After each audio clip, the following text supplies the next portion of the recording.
Hola, ¿qué tal? Te doy la bienvenida a este nuevo video. Mi nombre es Óscar Ariel Valencia Matías. Bueno, vamos a continuar con el análisis del elemento subjetivo del tipo penal. Recuerda que estamos analizando los elementos del tipo penal para poder acreditar la tipicidad como primer elemento del delito.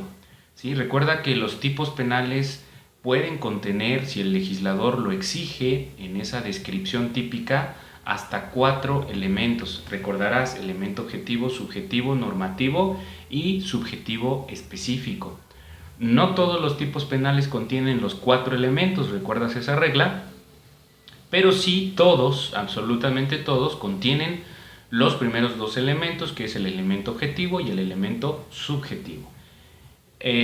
Comentamos sobre el elemento objetivo y luego empezamos a estudiar o a analizar de manera concreta el elemento subjetivo. Dijimos que el elemento subjetivo se compone de 2 a su vez, que son el dolo y la culpa. Analizamos el dolo, vimos que es la intención, los tipos de dolo, los elementos del dolo, y ahora corresponde analizar brevemente la culpa.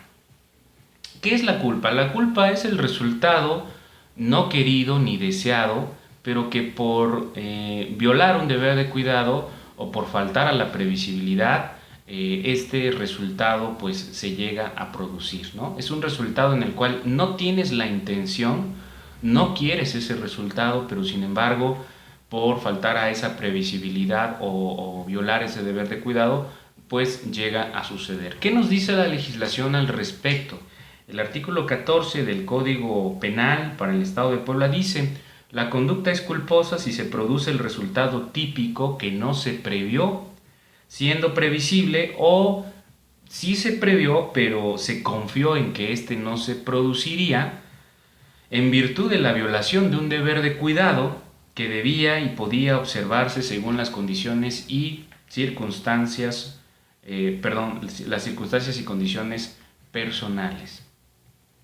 Inmediatamente identificamos 2 elementos de la culpa: la previsibilidad y el deber de cuidado. La previsibilidad, que es o que significa ver antes de, es decir, adelantarse a lo que probablemente pudiera suceder. No es seguro, pero es probable. La previsibilidad es la representación mental que el sujeto se realiza respecto de una conducta que probablemente suceda. Te adelantas al evento, ¿no? A través de una representación mental. Y el deber de cuidado pues es esa obligación que tienes de respetar esas normas culturales, esas normas modelo que rigen a una sociedad. Algunas normas culturales, como por ejemplo las normas de vialidad, que poco a poco se hicieron más con la evolución y con el tema de los vehículos y la necesidad que hubo de regularlo, al grado de que estas normas viales, culturales, fueron reconocidas por el Estado, ¿no? Entonces, nosotros como ciudadanos tenemos el deber de cuidar esas normas. ¿Qué sucede cuando tu conducta no es dolosa porque no tienes la intención, pero sí faltas a la previsibilidad o violas el deber de cuidado? Entonces estamos ante una conducta culposa. Puede existir, recuerden, puede existir una conducta a través de la cual lesiones, dañes o prives de la vida sin que sea delito, sin que sea castigable como delito, por supuesto. Es el caso fortuito. Recuerda que la ley penal establece que las conductas solo pueden ser o dolosas o culposas. ¿Qué sucede entonces cuando la conducta no fue dolosa ni fue culposa? Entonces no puedes castigar al sujeto. ¿Cuándo una conducta no puede ser dolosa ni culposa? Bueno, obviamente en el primer caso cuando no hay la intención, y en el segundo caso cuando no faltaste a esa previsibilidad ni tampoco violaste el deber de cuidado. ¿Por qué? Porque pues en una zona donde los autos o la velocidad está permitida a 60 o 80 kilómetros por hora, tú conduces a esa velocidad o menos, incluso hacia lo lejos ves que a lo mejor existe un cruce de peatones o a lo mejor las calles están más reducidas, entonces tú disminuyes incluso la velocidad a 40. Pero ahí tenemos el caso del cual se habla mucho, el peatón. Uno como peatón también puede ser imprudente, es decir, no se da uno cuenta, no te fijas, estás distraído y atraviesas la calle sin fijarte de manera correcta, y entonces el sujeto que conduce su vehículo, ojo, no en estado culposo porque no está faltando a la previsibilidad ni tampoco está violando un deber de cuidado. Tan es así que no falta la previsibilidad que disminuyó más su velocidad permitida, que era a 80 km por hora, él conduce a 60 km por hora. Sin embargo, el peatón imprudente se atraviesa la calle, atraviesa la carretera, y entonces, por más o por mucho esfuerzo que realice el sujeto, el conductor, aunque pise el freno, pues es tan cercana la distancia que termina por impactarlo o termina por causarle una lesión o incluso la muerte. Por supuesto que esto no se va en su gran mayoría, yo creo que en un 99% de los casos, no se resuelve en el Ministerio Público. Por supuesto que se resuelve hasta que se dicte una sentencia en la cual con una defensa adecuada se podrá acreditar que la conducta no fue culposa en razón de que no faltó a la previsibilidad y que no violó un deber de cuidado. Recuerden que hay una regla que establece que la culpa del peatón no exime de responsabilidad al conductor, ¿sí? La culpa del peatón no exime a la culpa del conductor, pero ojo, siempre y cuando el conductor se encuentre ante una conducta culposa, ¿sí? ¿Por qué? Porque si el conductor no faltó a la previsibilidad y no violó el deber de cuidado, no se encuentra conduciendo o su conducta no es culposa y por ende no va a ser responsable de la conducta delictiva, ¿sí? Es una situación desafortunada que Zaffaroni, reitero, lo llama como caso fortuito, en donde desgraciadamente para la víctima o los familiares de la víctima pues no existe una respuesta favorable del Estado porque no se puede culpar a una persona, ¿no? En otros sistemas jurídicos, como por ejemplo en Estados Unidos, es otra forma de regirlo, dado que ahí, aunque no tengas la culpa, tienes que pagar porque tienes la responsabilidad, pero bueno, ese es otro sistema jurídico. Nosotros nos regimos por este sistema jurídico. Entonces, es importante conocer la culpa. Entonces, ya comentamos, la culpa contiene dos elementos. El primer elemento es la previsibilidad, el segundo elemento es el deber de cuidado. El deber de cuidado que se asocia con estas normas, con estas reglas, que nosotros tenemos esa obligación de cuidarlas, de respetarlas, porque de lo contrario estaríamos ante una conducta culposa, ¿no? Ejemplo, un sujeto, un conductor viaja a 120 kilómetros por hora en una zona permitida de 80, ¿sí? Se atraviesa un peatón imprudente, lo atropella, lo lesiona o lo priva de la vida, entonces estamos hablando de homicidio culposo, ¿sí? El mismo caso, el sujeto no conduce a 120, conduce a 70, que ya lo habíamos comentado, peatón imprudente, se atraviesa, por más que frena, lo impacta, lo lesiona, lo priva de la vida, estamos hablando de que es un caso fortuito y que se va a determinar hasta que se dicte la sentencia definitiva, ¿ok? Entonces, recapitulamos rapidísimo. Primer elemento de la culpa, previsibilidad. Ver antes de, adelantarte al hecho. Ser precavido. Segundo elemento de la culpa, deber de cuidado. Cuidar esas normas, cuidar esas reglas de comportamiento, claro, según las circunstancias, dice la ley, ¿no? Personales. Bueno, en la descripción típica que nos refiere el artículo 14 del Código Penal, se observan dos tipos o los dos tipos de culpa, ¿sí? Hay que diferenciar entre los dos elementos de la culpa, previsibilidad y deber de cuidado, y los dos tipos de culpa. Existen dos tipos de culpa, la legislación no los menciona, dice, la conducta es culposa si se produce el resultado típico que no se previó siendo previsible. Es decir, un resultado típico, ¿sí?, que no se previó, que tú no fuiste capaz de prever ese resultado cuando el mismo era de naturaleza previsible. ¿Cuál sería digamos que el punto medular o el punto sustancial? Identificar a qué se refiere con un hecho de naturaleza previsible. ¿Previsible para quién? Y como dice Santiago Mirpuch, algún concepto que no les gusta mucho a los juristas es el concepto del hombre medio. El hombre medio, aquel que se identifica con una inteligencia media, ¿sí?, y que tiene la capacidad de discernir o de realizar operaciones lógicas respecto de lo que probablemente podría suceder. Entonces, ese es el punto donde podemos encontrar el hecho que sea de naturaleza previsible. El hecho que sea de naturaleza previsible para el hombre medio, ¿no? Para cualquier hombre medio, ¿sí?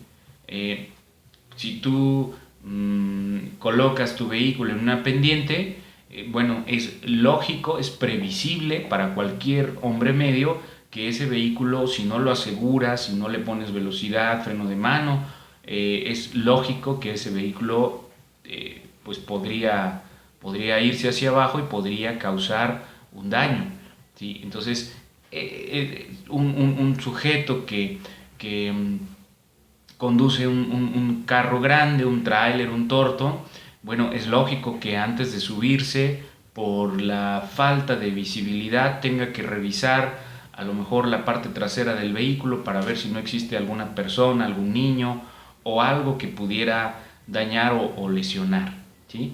Entonces, cuando esa conducta o ese resultado es de naturaleza previsible, se va a denominar culpa sin representación o culpa inconsciente. ¿Por qué?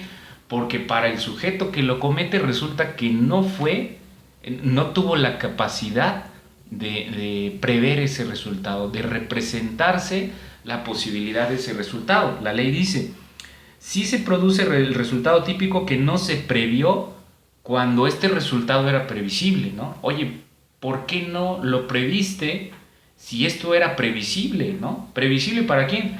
Pues para la gran mayoría, pero resulta que para ti no lo fue. ¿Qué te sucedió? ¿Estabas distraído? ¿Tenías algún problema? ¿O simplemente la capacidad de pensar no llegó hasta ese lugar para representarse esa posibilidad? Y luego, bueno, ese es el primer tipo de culpa, que es la culpa sin representación o inconsciente. Y vamos a tener una culpa consciente o con representación, que es ahí mismo, dice, dice la ley, o previó confiando en que no se produciría.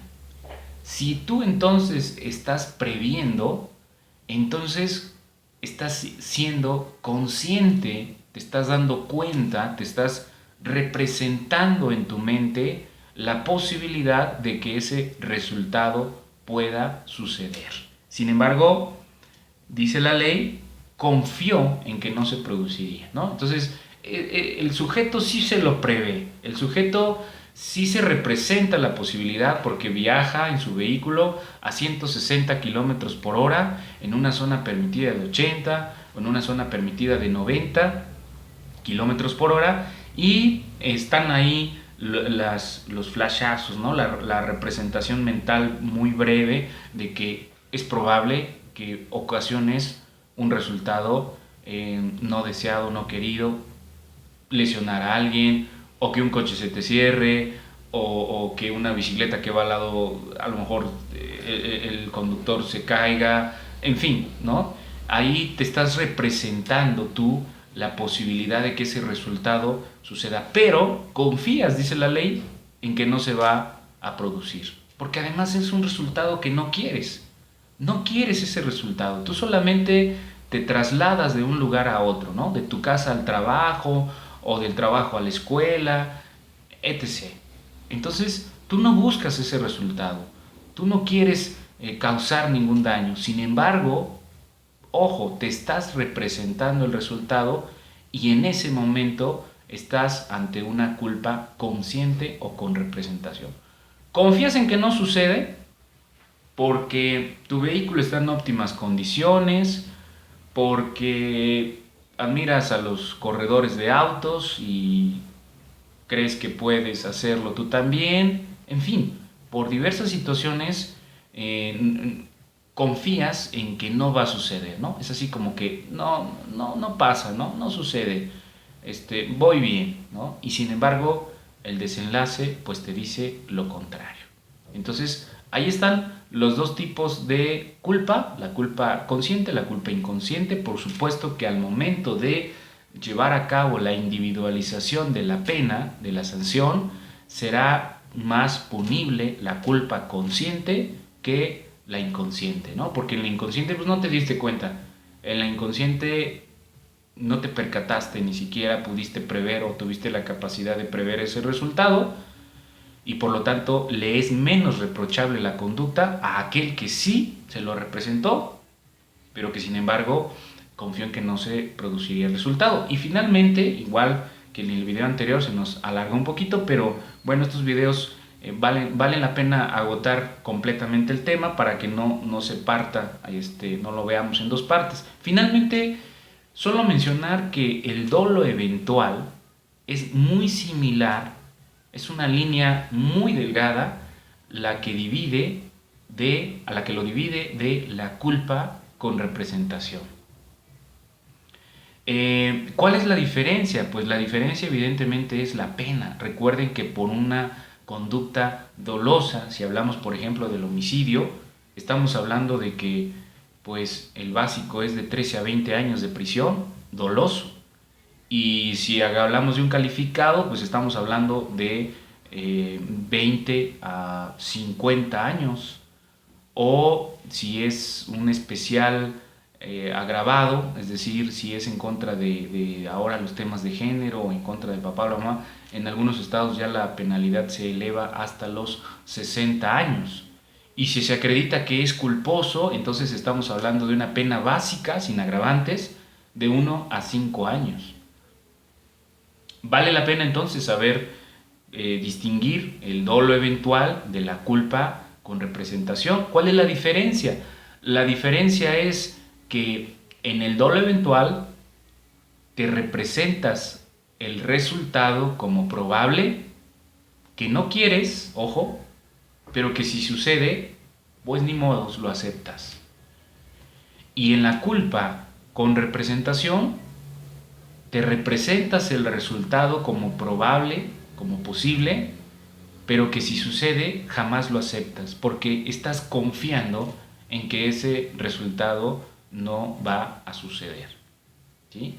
Bueno, yo creo que en videos posteriores, cuando terminemos de analizar los elementos del tipo penal, vamos a mencionar algunos casos que se han dado aquí en México respecto de resoluciones que ha emitido la Suprema Corte de Justicia de la Nación, respecto de amparos, resolución de amparo, los juzgados de distrito, donde algunos eventos que han tenido importancia mediática hemos visto cómo de ser iniciados por una conducta posiblemente o probablemente dolosa, a través de un amparo, los abogados logran establecer y delimitar perfectamente que no se trata de una conducta dolosa, sino que más bien se trata de una conducta culposa. Pero bueno, eso lo vamos a hacer ya de manera un poquito más específica en subsecuentes videos. Ya se alargó un poquito el video, espero haber sido claro en los conceptos. Cualquier duda o comentario, ya sabes que estamos a la orden. Hasta luego, me dio gusto saludarte.